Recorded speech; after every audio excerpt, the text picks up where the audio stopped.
survei yang dilakukan di berbagai negara. Ya, ini salah satu adalah survei yang dilakukan oleh Gallup. Ini sangat terkenal sekali, lembaga survei dunia ini, Bapak Ibu.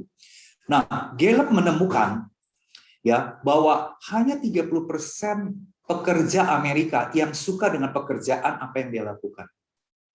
70% they are not happy. Nggak puas, nggak sesuai dengan minatnya, nggak sesuai dengan bidangnya, nggak sesuai dengan pekerjaannya. Jadi 70% itu pada bilang nggak happy. Alasannya macam-macam, Bapak Ibu. Ya, nah lalu di sini ada satu kalimat yang mengatakan, ya ini juga bilang Gallup, only 13% of people are actively engaged in their job. Cuma 13% orang-orang yang engage, artinya ngeblend banget, ya betul-betul nyatu banget dengan pekerjaannya. Nah, kemudian Bapak Ibu sekalian, kalau kita lihat yang di Indonesia, ini sayang saya tidak ada tulisannya ya, ada satu slide yang saya lupa taruh sini. Di Indonesia sendiri mengatakan 71% orang-orang yang kerja di perusahaan itu nggak happy dengan pekerjaan dia. Nah, Bapak Ibu, ketika diteliti lagi, apa yang membuat mereka nggak happy? Salah satu ya, faktornya adalah nggak bisa cocok dengan atasan langsung. Atau nggak suka dengan gaya kepemimpinan atasannya. Ya, Bapak Ibu, ini masuk ke dalam ranking ke-1 penyebab tentang hubungannya dengan atasan. Ranking 1 loh Bapak Ibu sekalian. Ya, ranking kedua itu biasanya adalah tidak ada career plan, ranking ketiga adalah gaji nggak cukup, nggak puas, dan sebagainya. Ya, jadi ranking ke-1 adalah bicara mengenai hubungan, relationship dengan atasan. Nah, makanya hari ini kita akan belajar sebetulnya apa sih yang diinginkan oleh rata-rata seorang atasan terhadap anak buahnya. Jadi topik ini ya, sekali lagi Bapak Ibu, Anda tempatkan diri Anda adalah anak buah. Dan Anda punya atasan. Oke? Kalau kebetulan Anda adalah atasan ya, Bapak Ibu. Ya, ada beberapa poin di saya Anda perhatikan. Ya, Anda pro kepada Anda, anak buah Anda respect kepada Anda. Nah, pertanyaan yang pertama yang saya mau ajak Bapak Ibu belajar hari ini. Ya, apa yang sebetulnya diinginkan oleh atasan pada umumnya? Ekspektasi para atasan itu apa sih sebetulnya? Ya, ekspektasi para atasan terhadap anak buahnya apa sih? Ada 10, Bapak Ibu. Nanti saya juga akan share kepada Anda apa ekspektasi anak buah terhadap atasan. Nah, loh. Ya, jadi kita perlu lihat dari dua sisi ya, Bapak Ibu sekalian ya. Nah, yang saya tulis ini adalah berdasarkan pengalaman dan pengamatan saya 20 tahun di dunia coaching. Ya, ketika training, ketika coaching segala macam, ya saya menyimpulkan, nah ini 10 poin masing-masing.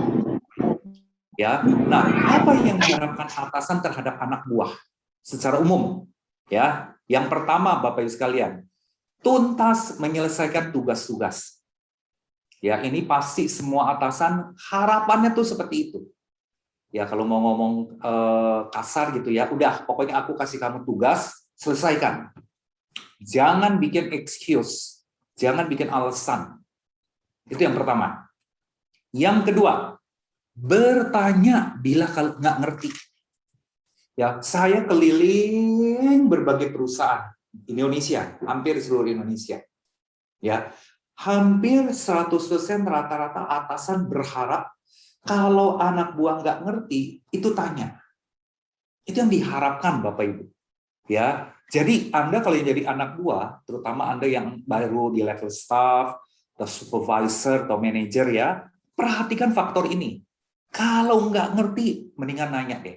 Kalau Anda nggak nanya, Anda yang rugi sendiri. Kenapa bisa rugi? Karena Anda mengerjakan sesuatu yang nggak sesuai dengan harapan atasan Anda. Ya, orang Indonesia itu Bapak Ibu hampir 70% dikasih tugas, ngerti nggak ngerti, jawabannya adalah ya. Oke, Bos. Sip. Mantap. Ya, siap. Ngerti nggak ngerti, siap Bapak Ibu sekalian. Ya. Nah, nanti saya akan bahas lebih lanjut. Ya, poin yang nomor ini, yang nomor 2. Yang ketiga, informasikan bila ada masalah yang tidak bisa Anda atasi. Jadi jangan diem-diem. Ya, Anda akan jauh direspek oleh atasan Anda. Bila Anda punya masalah, cepat-cepat Anda sampaikan. Nah, Anda catat nih, ketika Anda sampaikan masalah kepada atasan, bukan hanya lempar masalah. Tapi Bapak Ibu, Anda harus datang dengan 1 atau 2 usulan. Pak, aku kok nggak terlalu ngerti ya. Ini bagaimana cara memecahkan masalah ini. Tapi menurutku sih ada 2 alternatif sih, tapi aku nggak yakin loh. Nah, makanya saya diskusi dengan Bapak. Ya, jadi ketika Anda punya masalah, jangan diam-diam aja. Lalu yang kedua, sampaikan masalah itu beserta dengan alternatif jalan keluarnya. Wah, kalau Anda lakukan itu, Anda akan sangat dihargai oleh atasan Anda. Ya, nah kenyataannya Bapak Ibu, saya nggak bilang semua karyawan ya, banyak banget karyawan yang ketika punya masalah, diem-diem, nggak lapor. Nah, kenapa nggak lapor? Karena mindset-nya sangat salah. Mindset-nya adalah kalau saya lapor, saya dianggap tidak berkualitas. Kalau saya lapor, saya artinya bodoh. Bapak Ibu, saya mau bilang sama Anda, itu adalah cara berpikir yang tidak benar. Itu adalah stupid thinking. Ketika Anda tidak lapor, ada masalah secepatnya, Bapak Ibu, Anda yang akan bikin lebih susah lagi. Pertama, Anda akan kena omelan. Yang kedua, waktunya dimolor-molorkan, akhirnya waktu mencapai deadline itu semakin jauh. Dan yang ketiga, Anda tetap harus cuci piring, selesaikan problem itu, buntut-buntutnya. Ya, jadi poin nomor 3 ini saya banyak sekali dengar keluhan dari para atasan.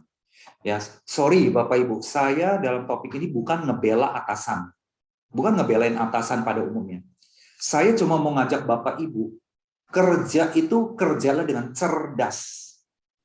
Ini buat Anda, kerjalah dengan cerdas. Enggak 2 kali, 3 kali dikoreksi, plus omelan lagi. Ya, nah supaya Anda bisa kerja cerdas, bila ada problem, laporin. Kalau dia ngomel, katakan atasan ngomel, biarinin aja. Anda punya gaji, paketnya salah satu adalah termasuk diomelin, Bapak Ibu sekalian. Ya, included, job desk-nya Anda tuh diomelin, itu udah included, jadi terima aja. Selama omelan itu positif memacu Anda. Ya, lalu Bapak sekalian yang keempat, kuasai data atau tugas yang dijalankan. Yang bikin atasan tuh gemes banget. Ketika ditanya kepada anak buah tentang tugas dia loh, tugas dia sehari-hari loh, nggak bisa jawab. Ya, atau Pak, datanya ada di rumah. Pak, nanti ya datanya ada di laptop. Nggak menguasai. Ya, yang nomor 4 ya, Bapak Ibu, ini pengalaman saya ketika jadi manajer. Ya, ketika saya jadi manajer, waktu itu saya masih di Lipo Group, ya salah satu anak perusahaan Lipo Group, Bapak Ibu. Nah, saya udah tahu nih, atasan bakalan nanya ini, nanya itu. Makanya saya punya sebuah buku, bukunya cukup tebal, Bapak Ibu. Bukunya itu, ya saya pakai kertas yang loose leaf, jadi bisa dilepas, dipasang gitu ya. Jadi bukan buku yang fix.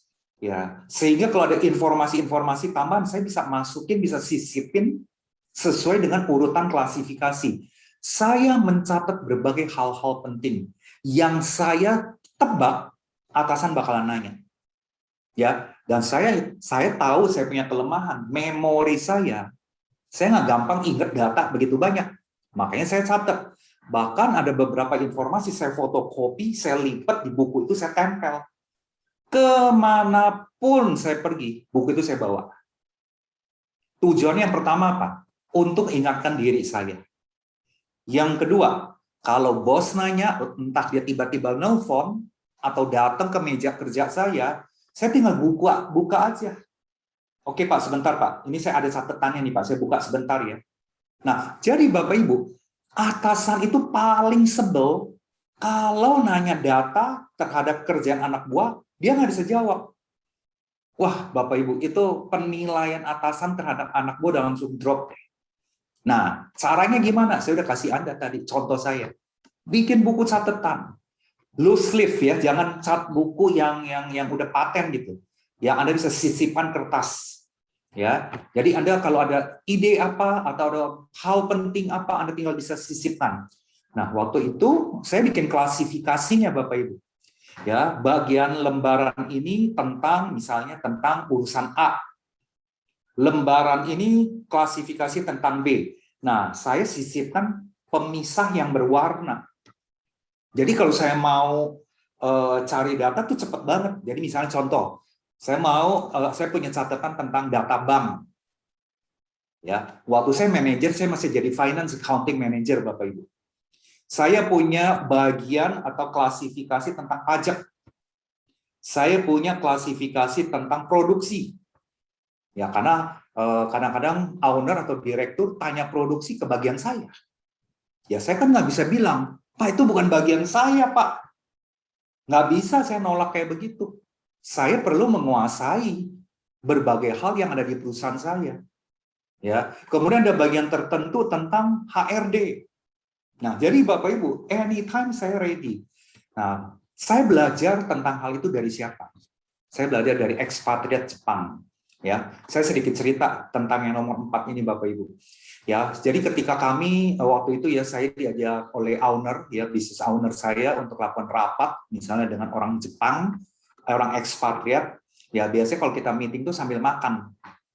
Nah, saya perhatiin orang Jepang itu ya, ketika ngobrol-ngobrol makan, ngobrol juga tentang bisnis, ada hal penting, dia cepat-cepat ambil buku catatan dia catat, ya. Kemudian makan lagi, ada yang hal penting, mungkin setengah jam kemudian, dia ambil lagi buku catatan, dia catat lagi.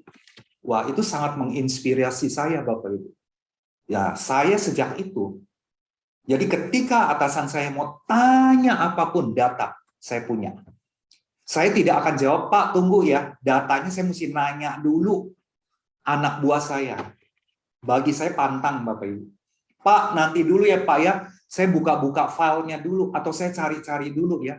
Bagi saya waktu itu pantang menjawab pertanyaan kayak begitu. Ya, tujuannya apa, Bapak Ibu? Ya, saya supaya dapat nilai yang bagus dong dari atasan. Yang kelima, simak setiap instruksi atasan. Jangan sok tahu, jangan sotoy.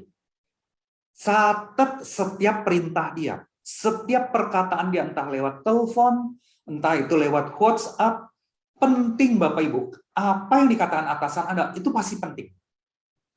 Bagi Anda kemungkinan itu sepele, misalnya ya. Buat Anda kok nggak terlalu penting, tapi ketika dia udah ngomong, ketika dia udah minta, ketika dia udah sampaikan, Bapak Ibu, itu berarti sangat penting. Anda harus catat, simak baik-baik. Sekali lagi, Bapak Ibu sekalian, tipsnya adalah apa? Punya buku catatan. Ya, buku catatan yang loose leaf. Ya, tujuannya apa, Bapak Ibu? Sekali lagi, saya mau ajar Anda smart work. Work smart. Kerjalah dengan cerdas. Jangan satu kerjaan dikerjain 2 kali, 3 kali karena salah.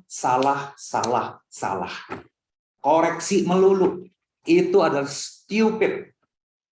Ayo, sampai di sini. Saya mau tanya Bapak Ibu, Anda mau work smart atau work stupid? Minggu lalu saya bicara stupid leadership dan smart leadership. Hari ini saya bicara work smart atau work stupid. Nanti saya akan tambahin lagi, work stupid itu ciri-cirinya apa. Yang keenam, selalu siap dengan usulan dan solusi kepada atasan. Ya, walaupun Bapak Ibu, saya mau bilang Anda ya, walaupun solusi Anda kelihatannya nggak bermutu, tapi atasan Anda akan menilai usaha Anda. Saya mau bilang Bapak Ibu sekalian, atasan akan melihat usaha Anda. Walaupun usulan Anda buntut-buntutnya nggak diterima, tetapi dalam hatinya dia sudah menilai Anda orang yang proaktif. Dia akan appreciate Anda sekali. Ya, jadi jangan kita jadi karyawan kayak robot, dipencet tombol baru jalan gitu loh ya. Kalau nggak diomelin nggak jalan. Kalau nggak ditekan, nggak jalan. Nah, kita nggak mau kerja kayak gitu. Itu namanya work stupid. Kita harus smart work. Kita harus tahu bahwa ini loh yang diinginkan oleh atasan. Bapak Ibu, saya berharap ya dengan Anda ikutan webinar ini, 10 poin ini Bapak Ibu, Anda catat, Anda perhatikan. Anda betul-betul perhatikan. Penuhi harapan-harapan atasan Anda. Ya. Nah, yang ketujuh Bapak Ibu, tidak mengeluh bila diberi tugas. Ya, ada orang yang kalau dikasih tugasnya ekstra, dikasih tugas tambahan, mukanya langsung berubah. Ada orang yang pinter menyembunyikan ekspresi wajah. Tapi ada orang yang kelihatan banget kalau dia nggak suka. Mukanya langsung monyong, manyun, Bapak Ibu, kayak pepaya, Bapak Ibu sekalian. Ya. Yang kedelapan, tidak mencuri waktu. Nah, saya mau bilang cerita sama Anda tentang 8 hal. Yang kedelapan ini. Ya, Bapak Ibu, saya mau tanya Anda percaya nggak? Satu prinsip yang berlaku dalam kehidupan manusia. Apa yang Anda tabur, itu yang Anda tuai. Apa yang Anda tanam, itu yang akan Anda petik.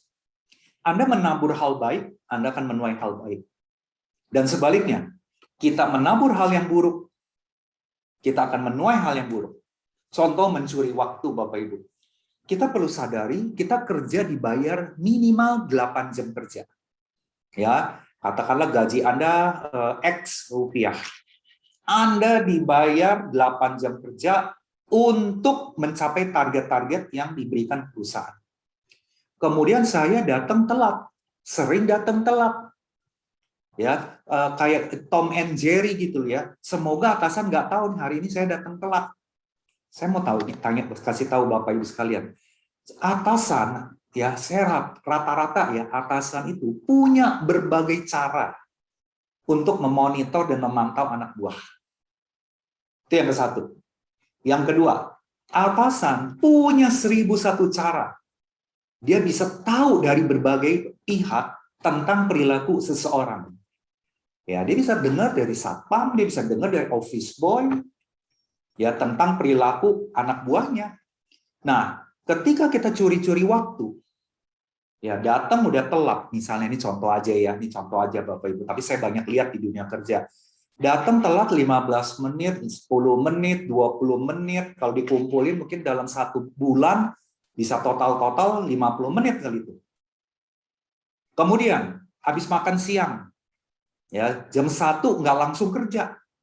Ya, leha dulu, ya kelayar, males-malesan dulu, mondar-mandir ke toilet, di toilet cukur kumis, ya atau sisir kumis. Saya kadang-kadang kalau gue datang ke tempat klien ya, ketemu karyawan lagi jam kerja lu, Bapak Ibu, cowok, ini kan kamar mandi cowok dong saya datang. Ya, kumis disisir. Saya pernah beberapa kali ketemu dengan klien yang beda-beda. Aduh, saya bilang gubrak deh, ini orang kerjanya gimana ya? Ya, jadi saudara, kalau diperes-peres 8 jam kerja, paling mungkin 6 jam atau cuma 5,5 jam. Ya, ya mungkin juga habis sholat, ya kan Bapak Ibu memang punya hak untuk sholat ya. Nah, habis sholat 45 menit lagi baru balik. Itu adalah mencuri waktu. Bilang sama Bapak Ibu sekalian. Kita menabur hal yang tidak baik. Kita akan menuai yang tidak baik. Orang akan tidak percaya dengan kita.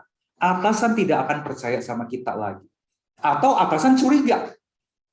Wah, ini orang datangnya telat melulu, curi waktu melulu. Sekali lagi ya, Bapak Ibu sekalian, saya percaya semua orang ingin karirnya bagus. Setiap orang ingin maksimal, betul ya Bapak Ibu. Semua orang ingin berprestasi, tapi kita perlu perhatikan. Nomor 8 ini, saya percaya Bapak Ibu, setiap atasan, manajer ke atas, itu akan pantau dengan caranya macam-macam. Akan caranya macam-macam. Nah, mungkin Anda bilang, WFH, work from home gitu ya. Bos mana tahu gue masuknya jam berapa. Memang sih. Tapi sekali lagi, atasan kalau tahu caranya, dia akan ngerti WFH kontrolnya gimana. Nah, yang paling jelas, dia akan kontrolnya adalah yang kaitan dengan nomor 1. Atasan akan mengukur kok. Sebuah target, ini rata-rata 8 jam kerja, kalau maksimal, bakalan selesai. Tapi kalau dia malas-malesan, nggak bakalan selesai. Atasan punya takaran Bapak Ibu. Ya, takaran, misalnya kerjaannya adalah X. Ini X ini kira-kira 8 jam sih mestinya selesai. Nah, kecuali dia males-malesan misalnya. Ya, jadi hati-hati. Ya, atasan itu sangat berharap kita 8 jam kerja dibayar, target selesai. Ya. Bahkan ada atasan bilang gini, gua nggak peduli deh, lu mau masuk jam 9, jam 10, misalnya gitu ya, WFH, yang penting targetmu selesai. Dan dia udah takar. Target selesai itu butuh minimal 8 jam. Ingat loh, atasan Anda itu lebih berpengalaman jam terbangnya. Yang ke-9, mau belajar hal-hal baru. Wah, seorang atasan kalau punya anak buah yang selalu upgrade dia punya keterampilan. Wow, akan happy banget. Dia akan sangat respect sama anak buahnya. Dan yang ke-10 yang terakhir, mau kerja extra mile. Bapak Ibu, setiap atasan, ini saya bilang rata-rata ya, akan menguji anak buahnya sebelum mau dipromosikan. Ya, entah setahun lagi atau 2 tahun lagi. Nah, cara diuji gimana? Kasih aja kerjaan tambahan. Respon dia gimana? Sengaja dikasih kerjaan yang Sabtu masuk. Kalau Sabtu pas libur ya kantor Anda ya. Atau kasih kerjaan yang bukan diwajibkan. Pas kerjaan itu butuh Minggu masuk. Atasan kan melihat, ini orang responnya gimana? Hitung-hitungan banget apa enggak? Ya, nah, saudara, ketika hitung-hitungan sekali dia pakai alasan ini itu. Ya, nanti yang kedua dia bikin alasan lagi tetangganya ada yang menikah. Yang ketiga kali nanti dia bikin alasan lagi tetangganya ada yang masuk rumah sakit. Yang keempat dikasih lagi neneknya sakit katanya, nggak bisa datang Sabtu. Yang kelima lagi ya kucing temannya mati katanya. Jadi penuh dengan alasan misalnya kayak gitu ya Bapak Ibu. Udah, atasan akan bikin sebuah penilaian. Makanya saudara, saya banyak jumpai ya, ini kasus begini loh. Katakanlah namanya adalah si Ahmad misalnya, ini contoh aja ya, Ahmad. Dikasih target selalu tercapai, target tercapai loh Bapak Ibu. Kita ngomong KPI-nya tercapai. Tapi kenapa ya akhir tahun ketika performance appraisal dapat nilainya C? Oh, ternyata selain penilaian KPI, ada yang dinilai namanya perilaku. Ya, attitude-nya, behavior-nya. Nah, ternyata si Ahmad itu misalnya ya, behavior-nya dia jeblok di mana? Ya, yaitu nomor 8, sering curi waktu. Yang kedua, kalau dikasih pekerjaan ekstra banyak alasan. Yang ketiga, kalau disuruh lakukan perubahan, improvement, banyak alasan. Catat tuh Bapak Ibu oleh si atasan. Ketika di akhir tahun, performance appraisal, dinilainya, poin ini jelek sekali ini orang. Nah, saya mau tanya Bapak Ibu ya, saya kasih Anda contoh ya, saya kasih Anda contoh. Katakanlah ada si A, ada si B. Oke, si A ini Bapak Ibu, KPI-nya tercapai. Tetapi perilakunya minus. Ya, contoh minusnya kayak tadi aja contohnya. Ya, tukang curi waktu, malas belajar hal baru, disuruh berubah sulit banget, dikasih ekstra pekerjaan tambahan hitung-hitungan. KPI tercapai. Ini si A. Si B, KPI-nya belum tercapai. Baru di level 80% katakan.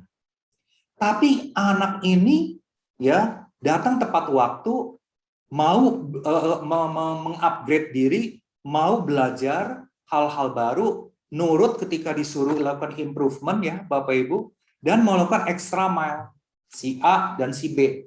Saya mau tanya Bapak Ibu, ketika ada kesempatan suatu saat ya, ada kesempatan suatu saat mau dipromosi, saya mau tanya Anda ya, Anda tolong ketik di chat ya. Menurut Anda ya, siapa yang akan dipilih? Si A atau si B? A atau B? Anda ketik ya, saya tunggu setengah menit. Apa menurut Anda? Jawaban Anda apa? Anda akan pilih A atau Anda akan pilih B? Oke, saya tunggu jawaban Bapak Ibu ya. Oke, udah mulai masuk ya Bapak Ibu sekalian. Oke, wah rata-rata Anda sepaham dengan saya ya. Jawabannya adalah B ya. Oke, baik, thank you. Pasti B, perilaku kita loh. Ya, nah, saya berharap dengan Anda belajar 10 hal yang diharapkan oleh atasan pada umumnya tentang 10 poin ini, you pay attention. Ya, tips saya adalah pay attention, berikan poin-poin yang memang diharapkan oleh atasan ini. Ingat Bapak Ibu, Anda bekerja untuk atasan Anda yang mewakili perusahaan. Anda dibayar jualan jasa. Anda dibayar jualan jasa. Jasanya Anda dinilainya adalah 10 poin ini. Ya, memang nggak setiap atasan akan terang-terangan bilang 10 poin ini, Bapak Ibu. Tapi saya percaya, kalau Anda jadi manajer, jadi GM, jadi direktur, 10 poin ini pasti Anda akan butuhkan atau Anda harapkan. Ya, nah, jadi semoga ini memberikan Bapak Ibu inspirasi ya. Oke, nah kita coba yang jadi atasan sekarang. Apa yang diharapkan oleh anak buah? Nah, buat Bapak Ibu yang jadi atasan, saya berharap Anda perhatikan juga. Supaya win-win dong, ya, supaya win-win gitu ya. Nah, Bapak Ibu sekalian, yang diharapkan oleh anak buah pada umumnya, kalau ngasih tugas, Pak, Bu, spesifik, jelas, detail gitu loh ya. Jadi saya nggak perlu nebak-nebak. Ini most of the employees butuh hal ini. Ya, jadi banyak saya kalau dengar ya, Pak Freddy, emangnya saya dewa, saya bisa nebak-nebak dia maunya apa? Ya, saya nggak jelas apa yang dia inginkan. Nah, itu dia loh Bapak Ibu. Yang kedua, apa yang diharapkan oleh anak buah? Bukan cuma perintah. Ikut pahami situasi di lapangan. Ya, di lapangan ngalamin apa-apa, tolong dimengerti juga, Pak. Yang ketiga, mendengarkan masukan-masukan anak buah. Ya, ada atasan tertentu yang otoriter. Ya, nggak, pokoknya gue nggak mau tahu. Yang keempat, bantu pecahkan masalah kalau anak buah punya masalah dengan bagian lain. Ya, contoh ya, Bapak Ibu ya, misalnya Anda di bagian sales marketing. Anda setengah mati nih, udah dapat order, bagian logistik, bagian pengiriman selalu telat. Anda udah ngomong, tetap aja dia nggak berubah, telat melulu. Anda yang diomelin oleh customer. Nah, ketika Anda udah lapor kepada atasan, nah Anda berharap atasan ngomong sama bosnya. Nah, jadi Bapak Ibu, seringkali saya lihat di dalam lapangan, ketika anak buah lapor, ya ada kendala dari bagian yang lain, atasannya nggak mau tahu. Ya, atasannya nggak turun tangan, nah itu yang bikin kecewa, ya kecewa anak buah. Yang kelima, komunikasi dua arah. Ya, ada loh atasan yang tipenya zaman sekarang ini masih tipe yang kalau komunikasi one way. Ya, tidak libatin anak buah. Yang keenam, ciptakan kenyamanan dalam bekerja. Ya, suasana kerja yang kondusif. Ya, ada komunikasi, ada diskusi. Yang ketujuh, bersahabat, friendly. Yang kedelapan, libatin anak buah. Ketika bikin perencanaan, ya memecahkan masalah sehingga anak buah tuh update. Yang kesembilan, memberikan motivasi kepada anak buah juga. Dan yang terakhir, membela anak buah saat si anak buah tuh di bypass. Contoh ya, contoh. Ya, Anda adalah manajer, saya adalah anak buah Anda. Oke, saya ini sering dikasih instruksi oleh atasan Anda, yaitu direktur. Jadi direktur sering bypass Anda, ya langsung memberikan instruksi kepada diri Anda. Nah, saya jadi anak buah kan jadi bingung. Saya mesti ikutin siapa? Ikuti instruksi Anda? Ya, kalau saya nggak ikutin instruksi direktur, itu kan lebih tinggi dari Anda. Confuse saya. Nah, kemudian ketika saya di bypass, atasannya diam-diam aja lagi. Ya main lepas tangan. Nah, Bapak Ibu, ini yang juga membuat anak buah juga bete sama atasannya. Oke, nah, sorry, fokus kita hari ini bukan atasan dengan anak buah ya. Nah, fokus kita adalah kita dengan atasan. Ya, kalau yang nomor Yang poin ini adalah Bapak Ibu lebih baik ke arah leadership, ya, bagaimana managing people. Ketahui anak buah Anda needs-nya apa, penuhi. Intinya seperti itu loh Bapak Ibu.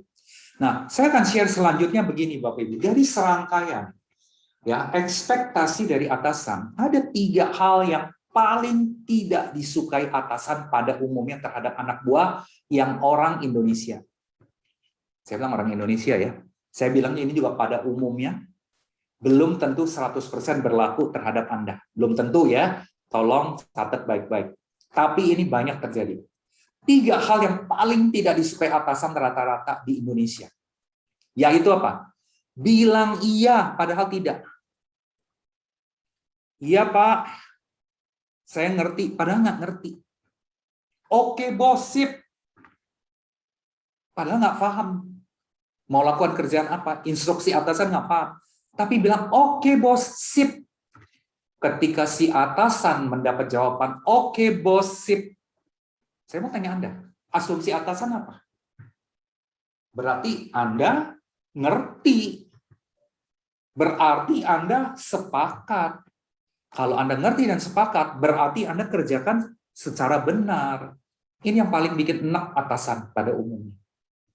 Ya, harusnya gimana? Kalau nggak ngerti, ngomong nggak ngerti di awal. Saya yakin atasan-atasan rata-rata mau menolong Anda. Saya percaya hal itu. Ya, contoh lagi yang lain. Aku perlu kamu Sabtu lembur ya. Sorry nih, ini betul-betul urgent nih. Oke Pak. Oke loh, dia udah bilang oke loh. Padahal dalam hati dia udah nolak. Cuma karena nggak enak, dia bilang oke. Lalu Jumat malam datanglah WA dengan 1001 alasan yang memang sudah dirancang untuk Sabtu nggak datang. Itu juga bikin enak yang jadi atasan. Ya, yang diharapkan atasan bilang iya kalau iya, bilang tidak kalau tidak. Jangan di tengah-tengah. Anda akan lebih dihargai. Ini yang saya sebut juga work smart. Ya. Nah, yang kedua, yang paling tidak disukai atasan Bapak Ibu sekalian, tidak tepat waktu dan tidak tepat janji. Saya minta laporan besok jam 10 ya. Oke, bos, sip. Tahu-tahu nggak dilakukan. Ya, atau meeting ya, Bapak Ibu. Memang meeting itu ada yang 2 ya, yang ngaco seringkali. Meeting janji jam 10, bos datangnya jam setengah 11. Ada atasan kayak gitu. Atau sebaliknya, bosnya selalu tepat waktu, anak buahnya yang selalu tidak tepat waktu.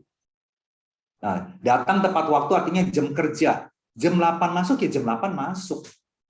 Meeting jam 9 ya jam 9 datang.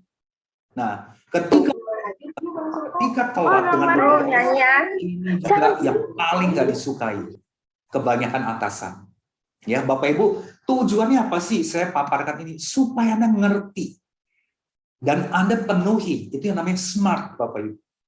Lalu yang ketiga, ya tidak bisa jawab pertanyaan dari atasan. Ya, nggak bisa jawab, nggak punya data, nggak punya informasi. Ya, yang kaitan dengan tugas Anda ya. Sekali lagi ya, yang kaitan dengan tugas Anda. Kalau yang tidak berkaitan dengan tugas Anda itu pasti atasan memaklumi. Nah, artinya ya begini Bapak Ibu. Ya ketika Anda tahu poin ini, ya Anda belajar berubahlah. Kalau Anda mau work smart, kalau Anda mau dapat poin dari atasan Anda. Ya, Bapak Ibu, buanglah rasa sungkan untuk say no. Kalau betul-betul Anda nggak ngerti. Ya, contoh lagi nih Bapak Ibu, Anda lagi ngerjain tugas A, B, dan C. Udah 3 tugas di ngantri nih. 3 tugas lu ngantri loh Bapak Ibu. Tiba-tiba atasan kasih Anda tugas D yang keempat. Dan dia bilang urgent. Urgent ya bro. Saya mau sore selesai. Nah, orang yang yes man, oke bos. Walaupun Anda tahu persis ini nggak bakal bisa. Nah, saya saranin ya Bapak Ibu, mendingan Anda ngomong sama atasan, Pak, ini masih ada kerjaan ngantri A, B, dan C. Mohon maaf ya Pak ya, saya bukannya ngebantah nih Pak. Saya minta usulan Bapak aja. Ini masih ada A, B, dan C. Nah, ini durasi kerjaannya begini, baru selesai pun ini baru besok Pak. Bapak minta yang D Pak, di mana sore mesti selesai. Pak, saya mohon saran Pak. Ada nggak Pak dari ABC ini yang kita kalahin dulu supaya D ini sore nanti bisa?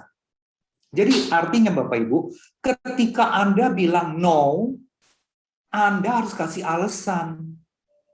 Jelas ya Bapak Ibu ya. Jadi jangan bilang, Pak sorry loh Pak, ini masih kerjaannya sibuk nih Pak, masih numpuk nih Pak. Jangan jawabnya kayak begitu. Jadi kalau Anda say no, alasannya apa? Pakai data, pakai fakta, pakai bukti. Jadi bukan hanya menolak. Ya, dalam bahasa Inggris Bapak Ibu, teknik ini namanya teknik appeal. A-P-P-E-A-L. Appeal. Appeal itu artinya begini. Saya bilang, saya menolak, ya, saya ada ketidaksepakatan, tetapi saya kasih solusinya. Saya kasih alasannya. Saya kasih dasarnya. Saya nolak, ada alasannya. Saya nolak, ada solusi yang lain. Orang akan jauh lebih respect. Jadi jangan bilang, nggak bisa Pak. Waduh, kesel banget tuh yang jadi atasan tuh digituin. Jelas ya Bapak Ibu ya. Nah, ketika Anda ngerti teknik ini, maka Anda juga diuntungkan. Atasan jadi ngerti. Tidak nge-press Anda lagi, nge-push Anda lagi. Ya, ini yang saya sebut dengan win-win. Ya, win-win antara atasan dengan diri Anda. Ya, saya percaya ya Bapak Ibu, setiap atasan yang waras ya. Kalau dikasih alasan pakai data, pakai fakta, mereka akan pertimbangkan kok. Yang bikin enak, yang bikin berasap Bapak Ibu, kalau menolaknya itu nggak pakai alasan, nggak ada solusi. Ya apalagi kalau direktur nyuruh manajer cuma bilang no, waduh minta ampun deh. Lu levelnya manajer gimana sih ya? Kalau no, solusinya apa? Kalau no, opsinya apa dong? Kalau no, apa alasannya? Ya jadi jangan no doang.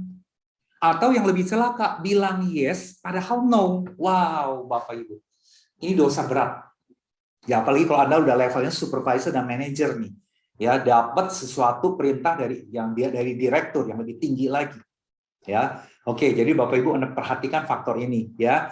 Oke, nah saya akan jelasin nih yang selanjutnya. Apa sih prinsip-prinsip untuk bangun hubungan yang positif dengan atasan Anda? Ada 7 prinsip Bapak Ibu yang Anda perlu perhatikan. Ya, yang pertama Bapak Ibu, kalau Anda berurusan dengan atasan seperti apapun, siapapun, fokus pada kelebihan dia. Bapak Ibu, jangan bodoh, hanya fokus kepada kelemahan dia. Ini saya akan jelasin lebih lanjut. Itu prinsip yang pertama. Yang kedua, pelajari, tiru kelebihan-kelebihan dia apa yang Anda nggak punya. Tiru skill-nya dia. Ya, lihat dan amati kelebihan dia, skill-nya dia. Tiru, sehingga apa? Anda dari bulan ke bulan, dari tahun ke tahun, Anda punya skill itu akan naik. Anda punya skill itu akan upgrade, nggak melulu cuman segitu-gitu doang. Yang ketiga, prinsipnya, punya sikap yang mau membantu atasan Anda. Ya, Anda harus tahu atasan Anda lagi concern dengan apa. Atasan Anda lagi peduli tentang hal apa. Perhatikan itu dan penuhi. Saya kasih contoh ya, Bapak Ibu, ini yang saya alami waktu itu saya levelnya GM, Bapak Ibu, General Manager. Jadi saya punya kebiasaan tiap pagi kalau atasan saya nggak keluar kota, saya akan mampir ke ruang kerjanya dia. Ya, dia direktur utama. Ya, direktur utama biasanya punya ruangan sendiri. Ya, saya akan say hello kurang lebih 5 menit. Ya, rata-rata 5 menit itu yang saya lakukan adalah Bapak Ibu, saya akan update informasi penting kaitan dengan hari ini. Yang kedua, saya akan tanyakan, Pak, ada nggak sesuatu yang Bapak butuhkan dari saya? Yang ketiga, saya harus tahu dia tuh lagi pusing apa, puyeng dalam hal apa, lagi menghadapi masalah apa yang berat, ada nggak yang saya bisa bantu kaitan dengan saya punya tugas. Jadi prinsipnya adalah sebelum dia tagih saya, minta saya lakukan sesuatu, saya proaktif dan nawarin dia dulu. Wah, saya udah tahu nih, si bos misalnya gitu ya, lagi pusing, lagi proyek A misalnya ya. Proyek A itu lagi didemo oleh penduduk setempat, bakalan keluar duit banyak. Misal kayak gitu ya kasusnya ya. Misal bisnisnya properti. Saya akan tawarkan proaktif kepada dia, Pak, ini kan Bapak lagi ngalamin kasus di proyek A, lagi ada di demo nih Pak ya. Pak, aku punya usulan loh Pak. Ya, bagaimana ngamanin kita punya proyek Pak supaya kita ngalamin tidak kerugian yang besar. Pak, saya punya breakdown Pak, biaya-biaya apa aja bisa diamanin nih Pak. Pak, ini saya udah kasih nih Pak laporannya. Bapak Ibu, saya di level GM waktu itu, saya selalu lakukan itu. Hasilnya apa? Nah, saya jelasin Anda nih. Saya jadi GM itu cuma 1,5 tahun. Kemudian saya dipromot jadi direktur. Dan saya tahu gaji saya tiap tahun kenaikannya paling tinggi. Karena saya pegang daftar payroll, Bapak Ibu. Ya berarti saya sebetulnya di mata dia positif banget. Ya, sikap yang mau membantu atasan, Bapak Ibu. Oke, yang keempat, bangun hubungan yang baik. Nyawanya Anda ketika kerja ada di tangan dia. Oke, punya sikap mau bangun hubungan baik. Manfaatnya apa sih Bapak Ibu? Saya mau bilang Anda. Someday Anda keluar. Karena Anda punya hubungan yang baik, Anda masih hubungan dengan dia, Bapak Ibu. Kalau misalnya suatu saat Anda keluar, Anda bisnis, ya, usaha sendiri, kecil-kecilan. Karena hubungannya baik, saya yakin Bapak Ibu, ketika Anda kontak dia akan pakai jasa Anda. Ya, jadi Anda harus punya prinsip ketika kerja. Everyone is a friend. Setiap orang itu adalah sahabat saya. Saya tidak mau melukai siapapun, saya tidak mau merugikan siapapun, kalau perlu saya akan bantu siapapun. Saya membangun hubungan network. Harusnya seperti itu Bapak Ibu. Supaya ada nilainya plus. Yang kelima, selalu helpful. Bukan merepotkan. Bukan merongrong dia. Ya, selalu jangan punya sikap yang bikin dia susah sama Anda. Ya contoh ya Bapak Ibu, udah diminta laporan, tetap aja Anda ngasihnya nggak tepat waktu. Ketika Anda tidak tepat waktu ngasih laporan, dia ngambil keputusan juga terlambat. Yang keenam, jangan gosipkan kekurangannya dia. Nanti poin ini saya akan jelasin ya. Poin 6 dengan poin 1 nanti ada kaitannya. Bapak Ibu, saya mau bilang sama Anda sekali lagi. Semakin Anda ngegosipin atasan Anda, semakin Anda akan negative thinking tentang atasan. Semakin ada negative thinking tentang atasan Anda, semakin semangat kerja Anda akan drop. Makanya banyak orang kalau kerja itu bete banget, males banget kalau mau kerja. Kenapa Bapak Ibu? Ya karena itu. Cara berpikirnya negatif sekali tentang atasannya dia. Dan yang terakhir, jangan masukkan toksik dalam pikiran Anda tentang si atasan. Jangan masukkan hal-hal buruk. Ya, Bapak Ibu kaitan dengan yang poin 1 sampai poin 6 dan 7, saya punya sebuah gambar seperti ini Bapak Ibu. Ini yang stupid kiri, ini yang smart. Orang yang stupid, nah saya kasih waktu setengah menit nanti Anda baca gambar ini. Anda baca. Yang kiri stupid, yang kanan smart.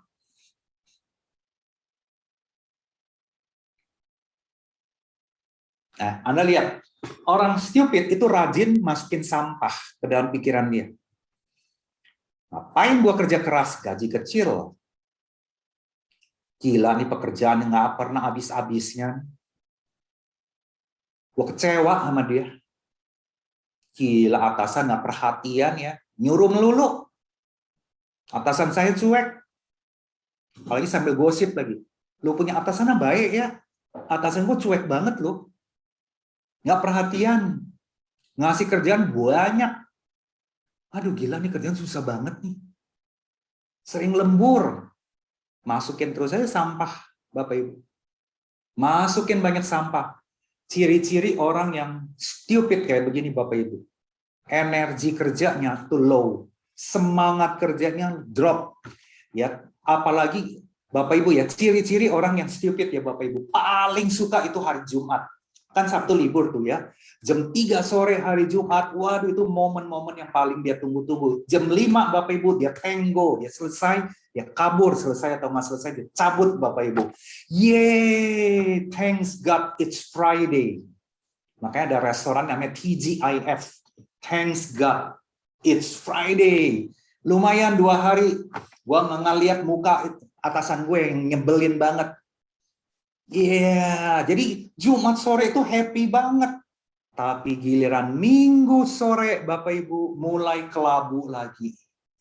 Sambil ngeluh, Bapak Ibu. Aduh, kok cepet banget ya liburnya ya. Ini besok Senin ketemu dia lagi nih. Aduh, ampun dah. Ini banyak nih tugasnya nih. Jadi ketika Senin dia mau berangkat kerja, rasanya ogah banget, berat banget. Kalau itu terjadi kepada Anda masuk kategori yang sebelah kiri, Bapak Ibu. Ya, kenapa bisa terjadi kayak gitu? Karena rajin ngumpulin sampah ke dalam pikiran. Beda dengan orang yang sebelah kanan. Smart. Sorry ya, gue nggak mau ya masukin pikiran-pikiran yang toxic ke dalam pikiran gue. Ya, nah saya akan ajak Anda lihat bedanya orang yang work dengan stres dengan work smart. Work stress ini adalah orang yang stupid, Bapak Ibu. Ya, nggak jaga pikirannya. Kita lihat ya ciri-ciri orang yang work stress bedanya dengan work smart apa. Orang yang work stress fokus pada kelemahan atasan. Kayak dia nggak punya kelemahan aja, Bapak Ibu. Ya, kemudian kalau orang yang work smart fokus bangun kompetensinya dia. Gua nggak punya waktu mikirin kelemahan atasan gua. Gua punya fokus ada bangun gua punya kompetensi supaya gua punya nilai semakin tinggi. Sorry ya bro, lu mau gosip-gosip tentang atasan kita, gua nggak ikut-ikutan. Gua nggak mau masukin toksik. Fokus gua jelas. Gua mau bangun masa depan gua. Gua mau bangun skill gua. Malah gua mau tiru tuh. Bos kita punya kelebihan. Dia bisanya apa? Gua mau praktekin. Lu mau ngegosip, it's your problem. Beda banget ya. Yang kedua, sering berpikir negatif tentang atasan. Kalau yang smart, dia filter pikiran negatif yang masuk tentang atasan. Ya karena dia juga menyadari, gue juga lemah, punya kelemahan. Saya kalau di posisi dia, mungkin juga saya banyak hal yang nggak sempurna. Udah ngapain lah mikirin yang negatif-negatif. Yang ketiga, ciri-ciri orang yang work stress, mudah kecewa dan patah semangat karena perilaku atasannya. Sekali lagi ya, setiap atasan punya kelebihan. Setiap atasan punya kelemahan. Kalau Anda fokus kepada kelemahannya dia, berarti Anda lagi sedot toksik dari dia ke dalam pikiran Anda. Saya mau tanya Bapak Ibu, stupid nggak? Lah kelemahan orang kok dipikirin? Kok kejelekan orang yang kita pikirin? Bahkan sampai tidurnya susah lagi kita. Kemudian, orang yang work smart selalu jaga semangat untuk bangun karir. Ya pokoknya nggak ada racun apapun yang bisa ganggu gua.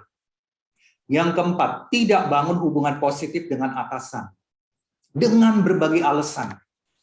Gua nggak suka bro, atasan model kayak gitu. Gila, judes banget tuh.